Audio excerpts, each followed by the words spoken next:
तुषारहारधवला या शुभ्रवस्त्रावृता या वीणावरदण्डमण्डितकरा या श्वेतपद्मासना या ब्रह्माच्युतशङ्करप्रभृतिभिः देवैः सदा पूजिता सा मां पातु सरस्वती भगवती निःशेषजाड्यापहा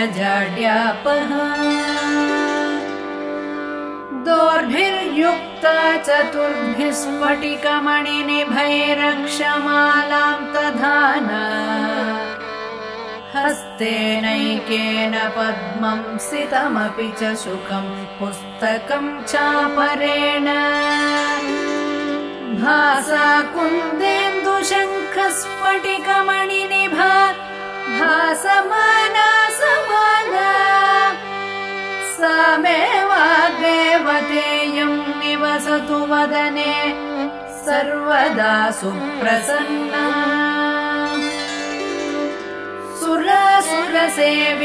सुरासुरसेवितपादपङ्कजा करे विराजत्कमनीयपुस्तका विरिञ्चि पत्नी कमलासनस्थिता सरस्वती नृत्यतु वाचि मे सदा सरस्वती सरसिजकेसरप्रभा तपस्विनी श्रुतकमलासनप्रिया घनस्तनी कमलविलोललोचना मनस्विनी भवतु वरप्रसादिनी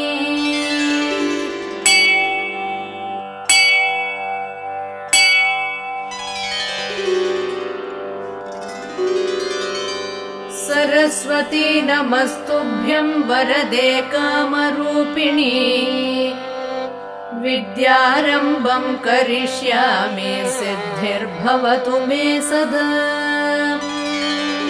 सरस्वती नमस्तुभ्यं सर्वदेवी नमो नमः शान्तरूपे शशिधरे सर्वयोगे नमो नमः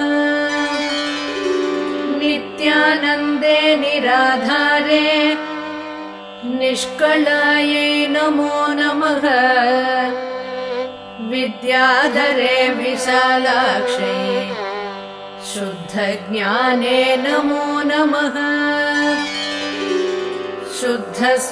शुद्धस्फटिकरूपायै सूक्ष्मरूपे नमो नमः शब्दब्रह्मी चतुर्हस्ते सर्वसिद्ध्यै नमो नमः मुक्तालङ्कृतसर्वाङ्गे मूलाधारे नमो नमः मूलमन्त्रस्वरूपायै मूलशक्त्यै नमो नमः मनोर्मणिमहायोगे वागीश्वर्यै नमो नमः वाङ्मयै वरदहस्तायै वरदायै नमो नमः वेदायै वेदरूपायै वेदान्तायै नमो नमः गुणदोषविवर्जिन्यै गुणविद्यै नमो नमः सर्वज्ञाने सदानन्दे सर्वरूपे नमो नमः सम्पन्नायै कुमार्यै च सर्वज्ञेते नमो नमः योगानार्यै उमादेव्यै योगानन्दे नमो नमः दिव्यज्ञानत्रिनेत्रायै दिव्यमूर्ते नमो नमः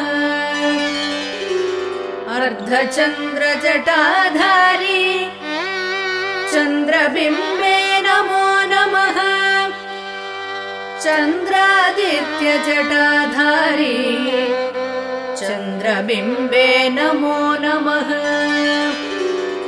अणुरूपे महारूपे विश्वरूपे नमो नमः।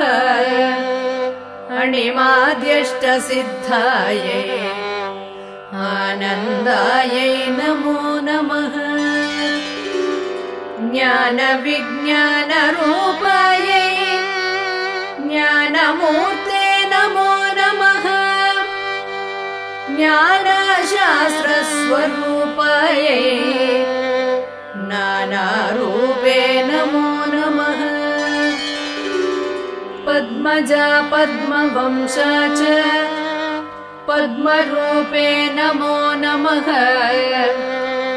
परवेष्ट्यै परामूर्ते नमस्ते पापनाशिनी। महादेव्यै महाकाल्यै महालक्ष्म्यै नमो नमः। ब्रह्म विष्णु शिवायै च ब्रह्मणार्यै नमो नमः। कमलाकरपुष्पा च कर्मरूपे नमो नमः। कपाली कर्मदीप्तायै कर्मदायै नमो नमः। सायं प्रातः पठेन्नित्यं षण्माससिद्धिरुच्यते। घोरव्याघ्रभयं नास्ति पठतां शृण्वतामपि। युद्धं सरस्वती स्तोत्रम् अगस्त्यमुनिवाचकम् सर्वसिद्धिकरं नृणां सर्वपापप्रणाशनम्।